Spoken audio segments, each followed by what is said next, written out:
Thank you, Mr. President.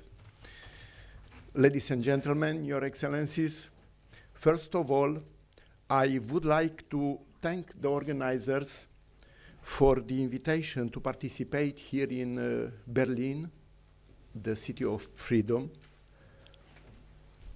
at this important historical event. Because we are in Berlin, sehr geehrte Damen und Herren, ich möchte mich an die Organisatoren für die Einladung an diesem historischen Großereignis hier in Berlin teilzunehmen bedanken. I will speak about confidence in judiciary, an essential value of the rule of law, a very current topic to analyze today also. In Latin, si vis pacem, para justitia. In other words, if you want peace, prepare justice. The fall of the Berlin Wall in November 1989 was the turning point in a year of fundamental changes in Europe's history.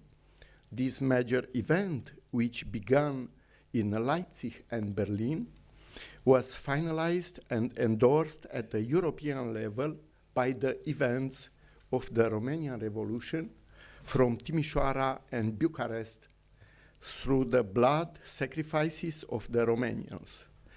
The Romanian people had a major contribution as well as taking down the wall built by their own authoritarian regime to separate them from their European family.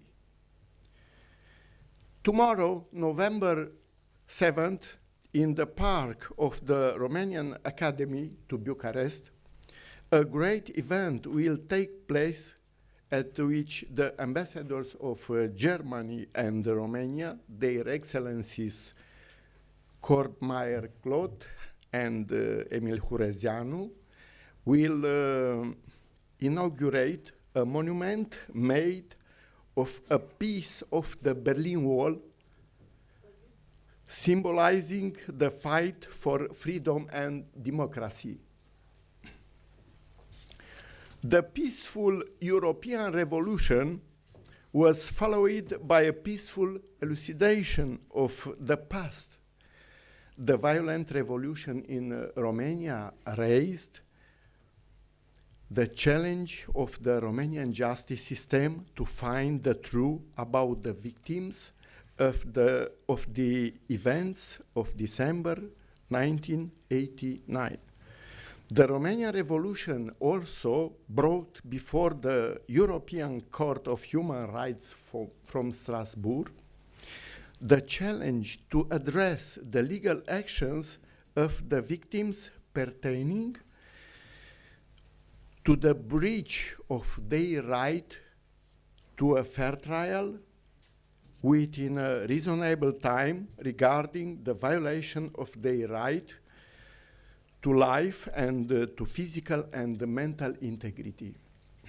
A veritable human rights culture has grown up in contemporary democracies, and as a result, much greater importance is now being attached to justice. This is the main thrust of a number of relevant ideas presented at the seminars of the authority of the judiciary, which was organized on the occasion of the opening of the 2018-2019 judicial years at the headquarters of the European Court of Human Rights in Strasbourg. Quotation. Most of the new issues facing society are framed in terms of individual rights. A number of new rights have stemmed from the right to private life, to right to self-determination, and the right to non-discrimination. Whereas political bodies might be paralyzed by division and the lack of consensus, courts are bound to rule on even the most sensitive cases, the case pushed the judiciary to the forefront of the public debate and keep it constantly under the spotlight. All this is happening at the time when the Strasbourg court has been emphasizing to separation of the powers and the independence of the judiciary. In fact, the European Court has held that the notion of separation of powers between the executive and the judiciary has assumed growing importance in the case law of the court. In France, Henri Leclerc, the honorary president of the Human Rights League, tells us that for over 2 centuries, the judiciary has been endeavoring to find its rightful place in the balance of powers. Those in power generally show scant respect for the judiciary. They constantly point to the danger of creating a republic of judges, replacing representative democracy. Here we might intercalate the views of the well-known political philosopher Pierre Manon on the subject on the emancipation of rights. Quotation: rights are the attributes of every human being. They are declared as guaranteed by judges who are or who should be increasingly independent from the political order. Final quotation. In his latest work, Pierre Saint-Vallon, a professor at the Collège de France, refers to a new aspect of our contemporary democracy, which has shifted the public debate into the criminal law field, the judicialization of public life. It's a new phenomenon, very interesting. In Romania, specialist research has shown us that the citizens have greater confidence in the judiciary than in the other powers. The perception in that there are no substantive public policy projects and that candidates for election are no longer nominated on the basis of their competence and integrity. All of this explains the ordinary citizen's wish to find out who is responsible or who is criminally liable for the lack of leadership in the proper management of public finances. For example,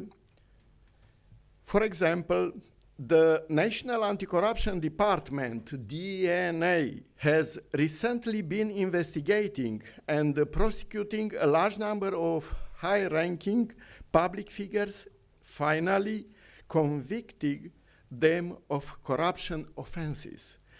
This has set off shock waves affecting the balance among the 3 powers of state, with the judiciary now apparently setting the public agenda. The balance emerges from the constitutional relationships among the public powers stems from the quotation reciprocal involvement on the power in the area of jurisdiction of other 2, which leads to a balance based on cooperation and supervision. Final quotation. This phenomenon is focusing public attention on reinforcing the role of justice and the force of law in our young democracy. In the analysis of the issue of reinforcing confidence in the Romanian judicial system, as set out in various spatial studies, it has been noted that under the 2 2003 amendment to the Constitution, another quotation, the separation of powers was expressly incorporated into the text of Article 1, Paragraph 4. The separation and balance of powers are the fundamental principles of the organization of the state within the framework of constitutional democracy. The Constitutional Court has been central to most of the progress made in the sphere of separation of powers. The Constitutional Court has pointed out the importance in the proper functioning of the law-governing state of cooperation among the powers, which must be conducted in line with the spirit of constitutional fairness, because the latter guarantees the principle of the separation and the balance of powers. The 2004 judicial reform helped strengthen confidence in the institution because it was perceived as shielding the higher council of the judiciary from any political influence. In that regard, the European Court has on many occasions emphasized the special role in society of the judiciary, which, as the guarantor of justice, a fundamental value in a law-governed state, must enjoy public confidence in order to discharge its duties successfully.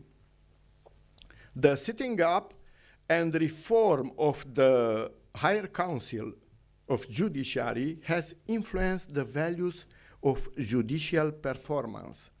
That is to say, effectiveness, access, efficiency, competence, fairness, etc. The National Institute of the Judiciary selects and trains young judges and prosecutors, provides high-quality teaching, and ensures respect for the fundamental rights. The DNA is considered as the main vehicle for rooting out corruption in the society, particularly since the repeated maneuvering by political leaders to amend legislation in order to scale down the anti-corruption policies. Among the key factors influencing public confidence in the judicial system, we might mention the independence and the impartiality of judges, the length of proceedings, the enforcement of judicial decisions, and the political pressure exerted by the media.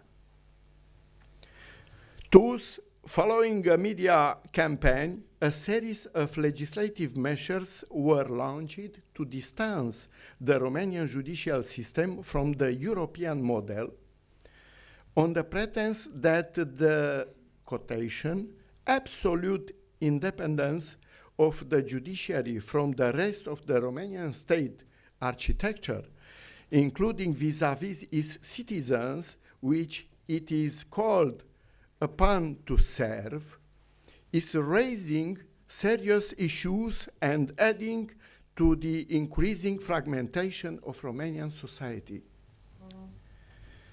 On the other hand, the Romanian judicial system has gained European support and has shown that it is capable to resisting, strengthening its position as a guardian of judicial independence, including in the fight against corruption.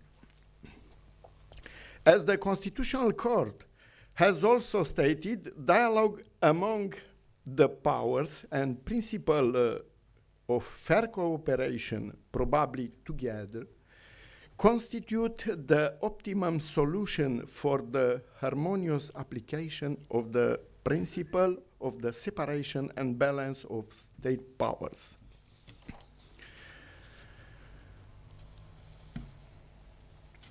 The judicialization of public life should not be confined to the mere issue of institutional competition between the members of the judiciary and those responsible for exercising power. On the contrary, it should above all be analyzed for the angle of the proper administration of justice, which is based on the independence and impartiality of judges and prosecutors. In Romania, under the law 303 of 2004, on the status of judges and prosecutors, judges are independent and subject only to the law, and they must be impartial. It is vital that their impartiality be absolute, because public confidence in and respect for the judicial system are what guarantees its effectiveness. It is incumbent upon the state, particularly the executive and the legislature, to adopt optimum strategies to reinforce the confidence which they inspire and the responsibility which they display, with a view to consolidating and protecting the judiciary. The ways and means of the judicializing society include recourse to the methods of alternative dispute resolution. As regards the legislator's contribution to reinforcing the judiciary, it is interesting to note the internal structure of the common law system. The courts act as joint lawmakers because their case law is a formal source of law. Moreover, the reverse effect is easy to discern. The stare decisis doctrine, or super stare decisis in its consolidated version, prevents the legislator from issuing standard settings decision inconsistent with matters that have been settled under well-established case law, longa diuturna invederata. Regulating and implementing alternative dispute resolution methods provide the wherewithal for de-judicializing public life and relieving the courts of much of their workload in terms of cases. As the Consultative Council of European Judges has noted, dialogue with the public directly or through the media is of crucial importance in improving the knowledge of citizens about the law and increasing their confidence in the judiciary. The Consultative Council recommended in its opinion number 7, 2005, on justice and society, that the judiciary and individual courts should actively reach out to the media and the public directly. For example, courts should assume an educative role by organizing visits for school children and students, by providing information and by actively explaining court decisions to the public and the media in order to improve understanding and prevent misunderstandings. While there is a risk in engaging with the media, courts can be helped avoiding public misrepresentation through active contact and explanation. In so doing, the judiciary can be accountable to the society and ensure that the public perception of the justice system are accurate and reflect the efforts made by judges. In this way, the judges can also educate the public that there are limits to what a judicial system can do. In conclusion, the strategy for reinforcing confidence can be built up by promoting and strengthening the functional legitimacy of the judiciary, which means ensuring high-quality judicial services. The criteria for assessing the achievement of this aim are training for judges and prosecutors, the existence of fair trials completed within reasonable time scales, the effective application of European law, the existence of judicial council working for the community, the effective enforcement of high-quality judicial decisions, the use of information technology specialization and the evaluation of judges, and proper cooperation with prosecutors and the lawyers. If those criteria are met, the judiciary will retain its legitimacy in the eyes of the citizens and maintain their respect thanks to the efficiency and quality of its work and its accountability for its choice vis-à-vis society and the other powers, withstanding all forms of pressures. I shall conclude by paraphrasing the great Romanian philosopher Emil Cioran, who stated that,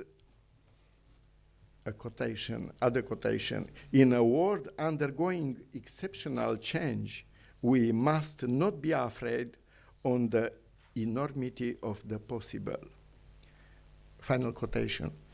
In our mission to manage the challenges of the enormity of possible, we are motivated by the well-known motto of legal wisdom inherited from our Latin ancestors, si vis pacem para justitia. In other words, if you want peace, prepare justice. Thank you for your attention.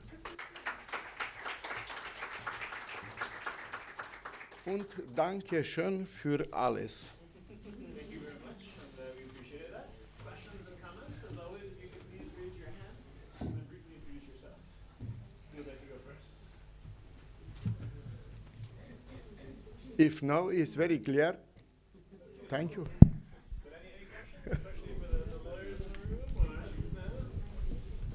yes, okay, please. If you could please approach the microphone, that would be great.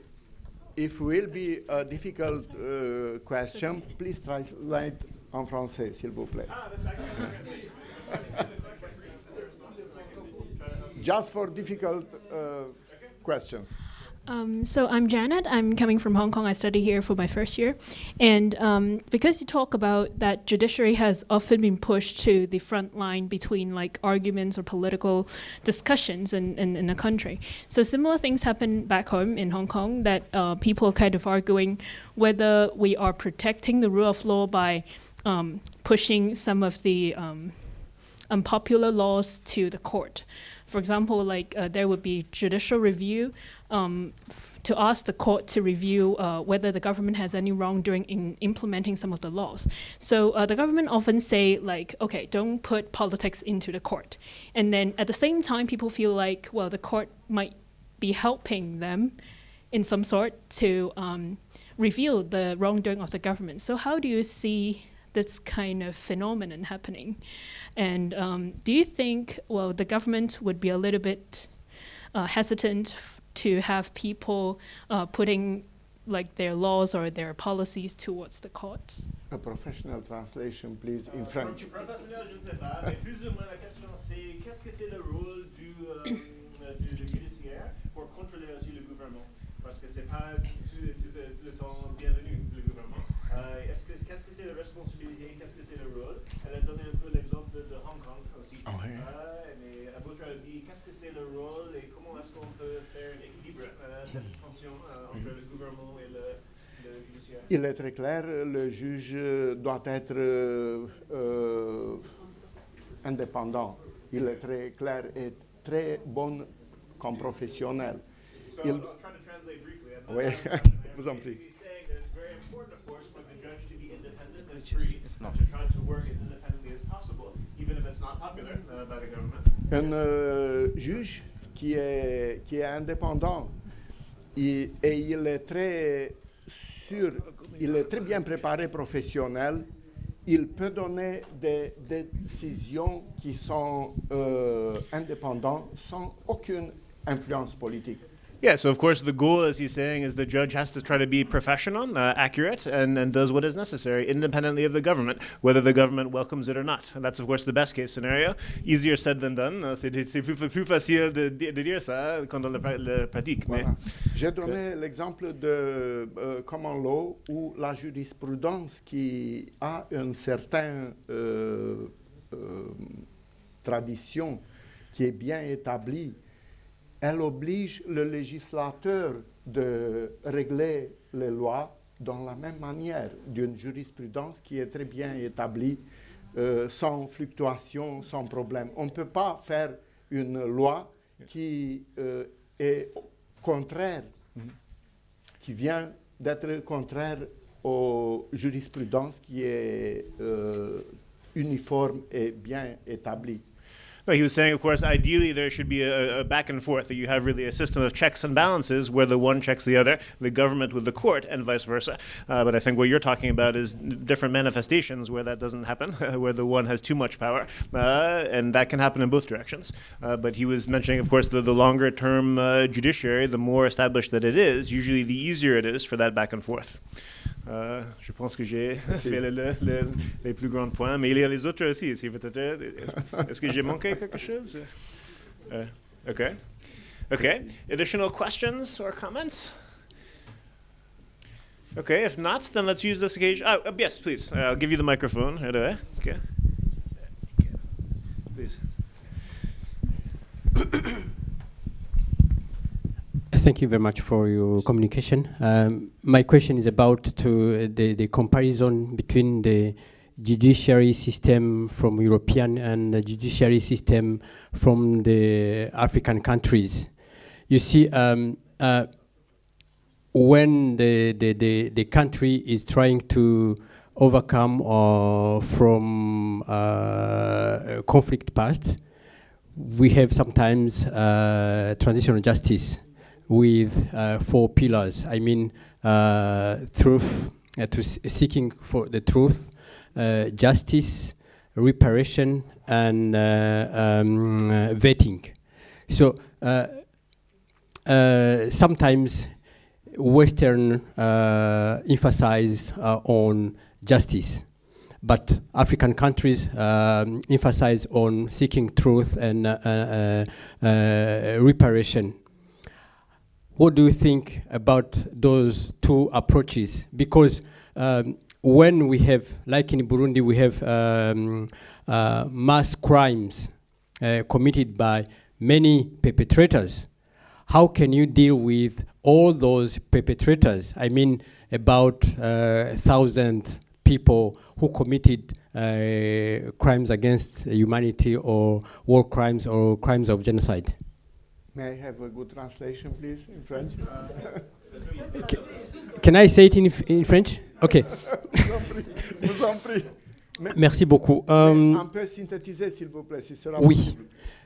C'est juste pour avoir votre approche par rapport au système judiciaire européen ou occidental, au système judiciaire africain, où la plupart des pays africains, plutôt occidentaux, on utilise beaucoup plus, on met beaucoup plus en avant le système judiciaire, mais au moment où les systèmes africains, ils mettent en avant la connaissance de la vérité qui peut guérir les sociétés. Parce que la plupart des fois, il y a beaucoup d'auteurs qui ont commis des crimes. Et ce n'est pas évident de pouvoir punir tous les milliers des criminels. Mais probablement ici, le crime est individuel. Est-ce qu'il y a une approche, parce que la plupart des fois, les pays européens ont tendance à dire que les pays africains n'ont pas respecté le droit international. Il y a deux systèmes judiciaires qui sont bien connus et groupés. Le système judiciaire continental d'origine latine, continental germanique, et le système judiciaire de common law. Tous les deux systèmes judiciaires ont le même mission de découvrir la vérité, d'établir la vérité. Ce n'est pas la justice si on ne peut pas établir la vérité. C'est important d'identifier quelle est la vérité comme état de fait et puis comment on peut faire une qualification juridique pour la vérité, pour l'état de fait qui est établi. Tous les systèmes judiciaires ont une mission d'établir la vérité et seulement la vérité, je crois. Mais malheureusement, il y a aussi d'autres systèmes judiciaires où la jurisprudence n'est pas uniforme. C'est différent. La même situation est interprétée et qualifiée de manière différente dans des systèmes différents. C'est une longue philosophie. Mais c'est pour les crimes de masse. Là, c'est plus compliqué. Oui. Quand il s'agit des crimes de masse. Oui. On ne peut pas punir 500 personnes, milliers de personnes. C'est pour ça que les avantages, la vérité, la connaissance de la vérité, l'entente, sinon, tout le monde va aller en prison. Oui. Il est nécessaire d'identifier qui est le chef, le leader, le responsable qui a coordonné les choses. Et les leaders qui ont assumé la responsabilité pour ça, il doit répondre pour ça. Oui.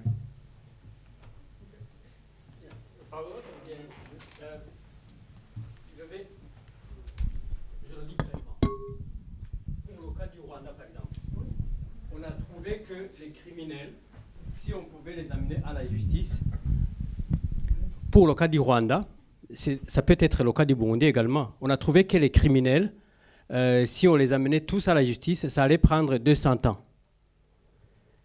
Et ces présumés criminels étaient accusés des crimes imprescriptibles, c'est-à-dire qu'ils doivent être punis selon le droit international humanitaire. Qu'est-ce qu'on peut faire? Et faut-il ramener la confiance dans la justice punitive, ou faut-il renforcer la confiance dans la justice transitionnelle? C'était ça en fait ma question. C'est en cas de crime de masse où on a des centaines de milliers, est-ce qu'on peut faire la justice pendant 200 ans? C'est le charme du droit, d'avoir des problèmes complexes et de réfléchir beaucoup pour les problèmes. Voilà. Nous n'avons pas pour le moment des solutions pour toutes les choses, mais il y a des principes. Les principes qui viennent de nos ancêtres latins, qui ont établi quelques principes. Comment ça va le droit, comment on peut faire la justice, et le système moderne, continental, germanique, d'inspiration latin, va continuer ce principe. Et c'est la mission des nouvelles générations de jeunes juristes de donner des solutions d'actionner créatives pour clarifier des choses très nouvelles qui n'ont pas existé en avant. Les nouveaux problèmes qui provoquent l'intelligence professionnelle des nouvelles générations de juristes. Pour ça, le droit est impressionnant et plein de responsabilités. Merci. Merci beaucoup.